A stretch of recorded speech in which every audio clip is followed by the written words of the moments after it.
Now that I've got my eyes built up and the crown of my head built up pretty much the way that I want it, this is just your basic clay work to get started. Of course, there's so much more you can do with clay and sculpting to build up more muscle tone and all that kind of stuff. Even if I wanted to emphasize this brow more too, I could put a roll of clay here to build up and make more folds and creases.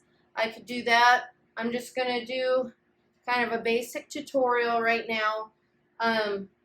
But this is your basic clay around the eyes for tucking in that skin. Now what I'm going to do is I'm going to go ahead, now that I've got this done, I'm going to paste up around here, around this area, and go ahead and pull the rest of this hide back, and we're going to start the sewing process.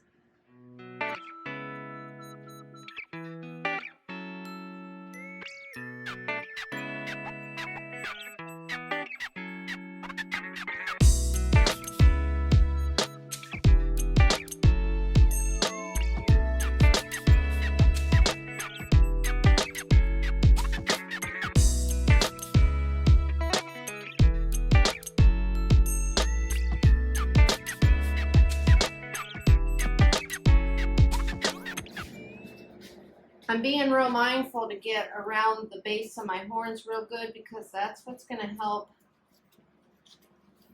Another way of helping adhere, and as the drying process, that you don't want that hide to pull away from the base of those horns. So you want to make sure you get plenty of paste around these bases, so it all the way up to the base of those horns.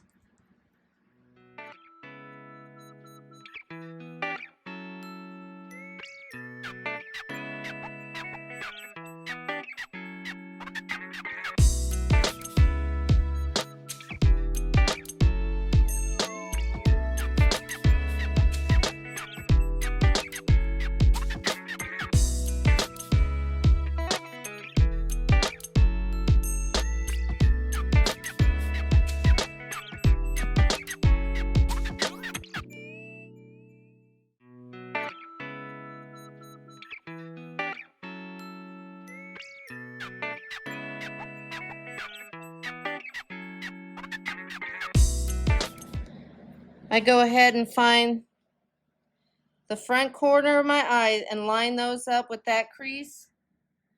And what I do is I go ahead and take a T-pin, and I'm going to put that in right there, so that once I start pulling back here, I'm not going to take away, I'm not going to mess up that alignment. And now I'm going to go to the other side, do the other eye.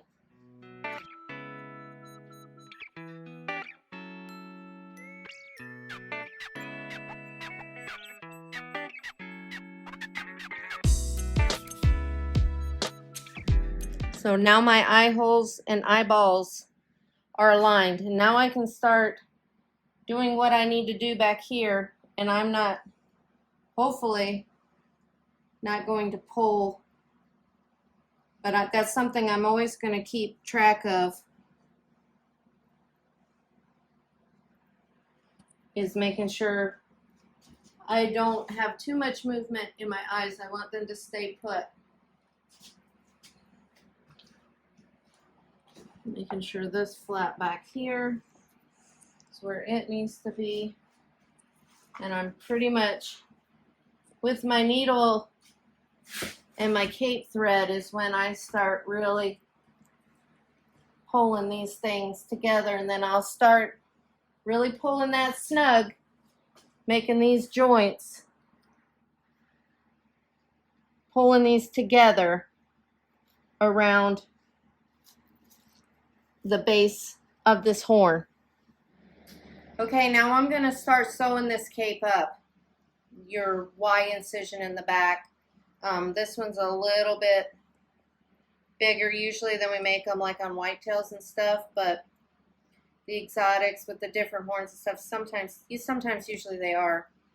So what I've got is my large S-shaped needle, my cape sewing needle, and I've got now my wax covered, basically bowstring, and that's what I'm sewing up my cape with.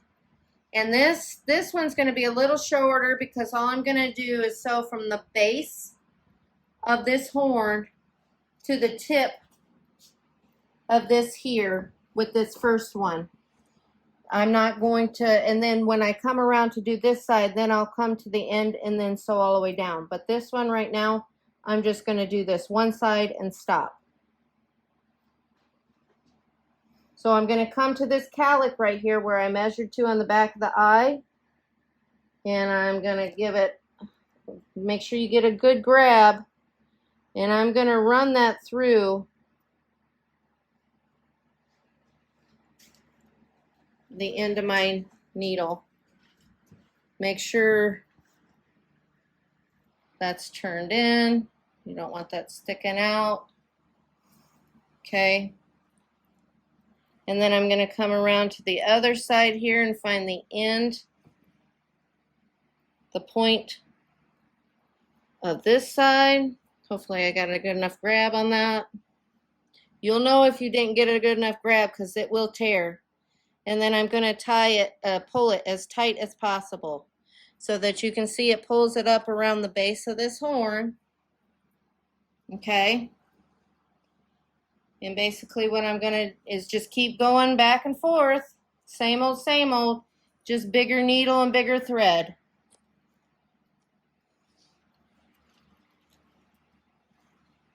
See how that's starting to pull that tight?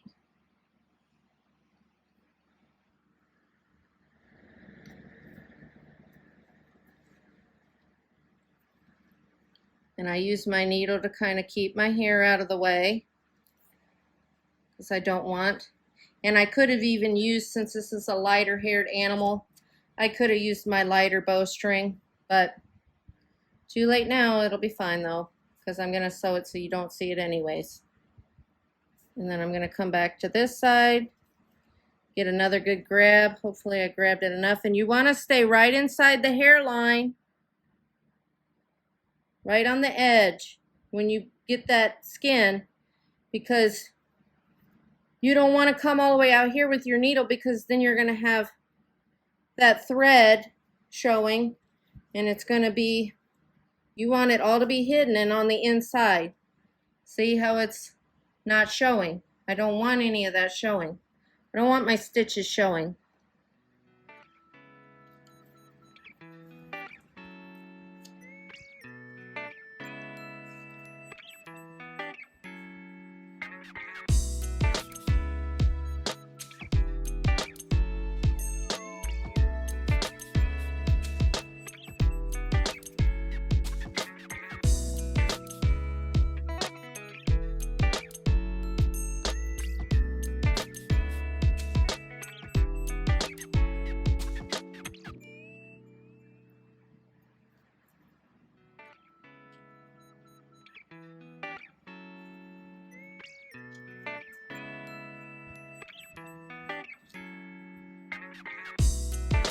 Remember to be mindful to keep your hair clear. You don't want to tuck that in. You want nice, clean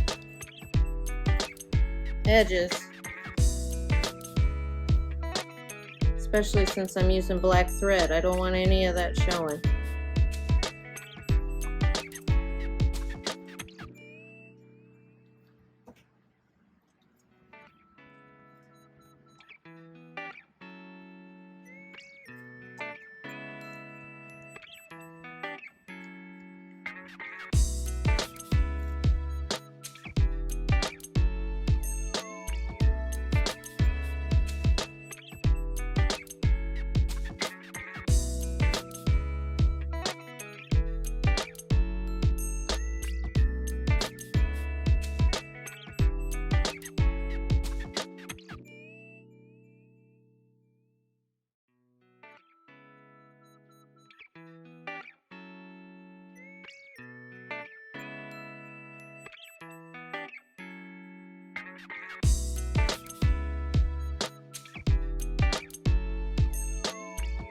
All right, so once I get this one side sewn up, you saw me using my needle to keep all my hair combed up out of the way. I'm going to grab the end of that, make sure it's pulled tight, and then I'm going to run my needle back through just like the same way I would not if I was sewing on the inside of the cape, and I'm going to pull that tight. Once I've finished up sewing this one side of the Y incision, I've knotted it off and I've run my thread. I've come out with my needle out here through the forehead and I've just cut it off. That's how you hide your thread on the inside, and that glue is going to secure it once it dries. Now we're moving over to the other side. So I've already doubled up my string and knotted it and run it through here where the calic is, where I showed you over there. And I'm going to come around to this point and I'm going to get a good bite here, my starting point here.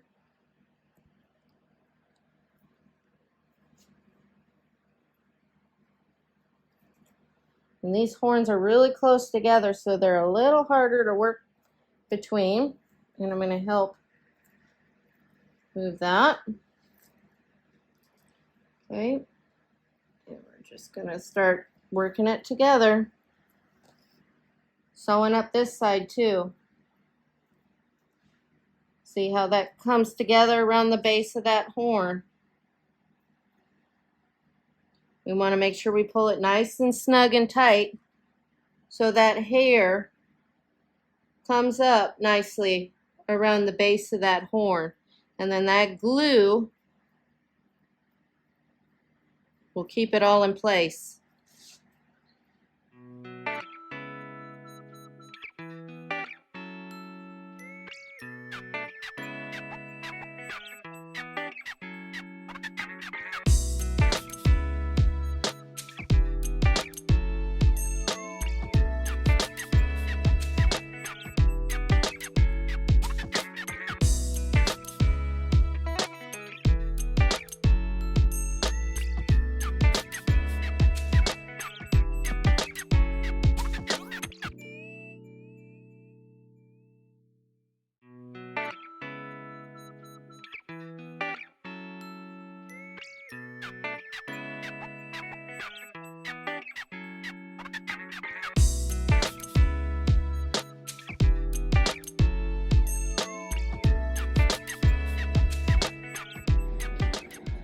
So I've got the crown of the head sewn up, and now next I'll be working on just working down. I've got to put more paste in here on the form. I kind of just paste because I've got it pasted, remember, up to the sides here. And as I sew down, I'm just going to add more paste. But I finished the crown here, and I just usually spray some water on there. Just to make sure that there's no glue left. I go ahead and keep my glue cleaned up off the horns and out of the hair, anything like that.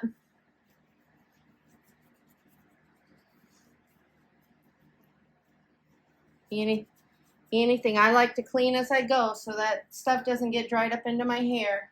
Now these stitch seams, when I'm all done, what I usually do is I'll go back with like a piece of plastic or milk carton or something, cardboard even, and I will pin those to my seams to make sure that they stay flat and don't raise, and also to make sure that my hair, you kind of want to see which way the hair direction is going. And I'll make, because there's so many different like calics and whatnot, so I will use that to help. But for the most part, I mean, you really, and if you can see your thread, like some parts you can see the black thread or whatever, I mean, there's always airbrushing at the end. I can touch up that with airbrush, but that hair and stuff I'm not really worried about, because like I said, it's I can pin those down and make sure they stay laying flat and shape them even more once, and make sure that hair stays flat once I'm done with the mount.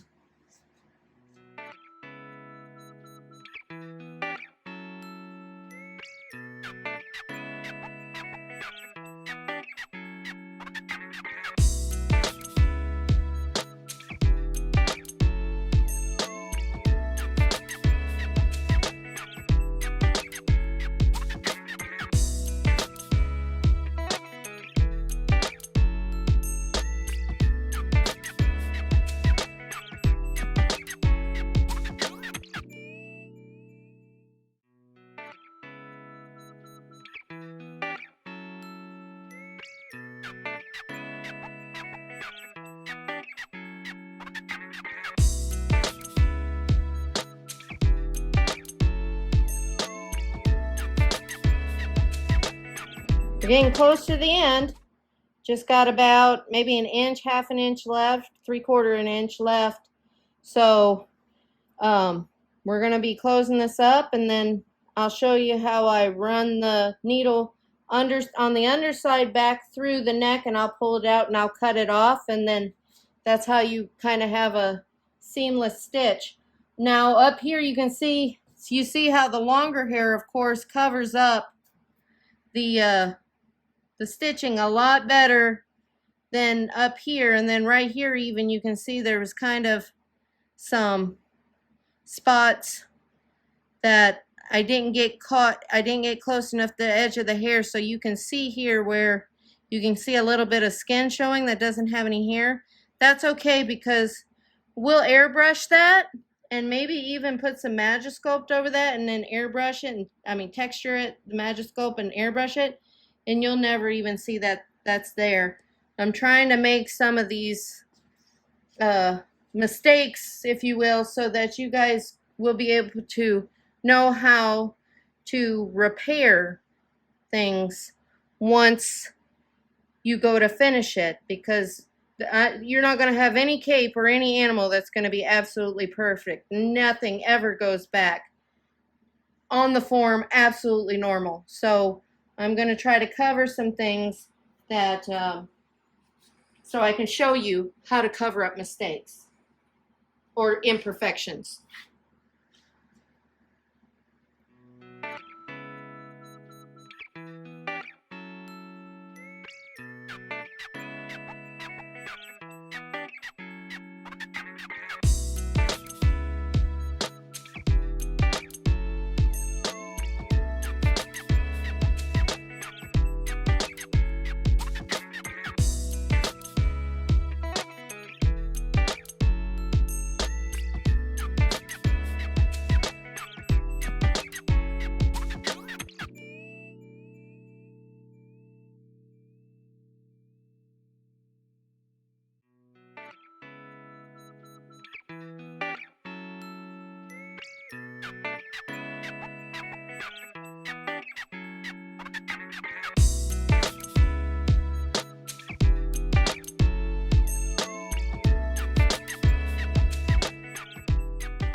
Thank you for watching us here at K&C Taxidermy. Remember to like and subscribe us here on YouTube, and join us next time for our latest creation, and we'll see you then.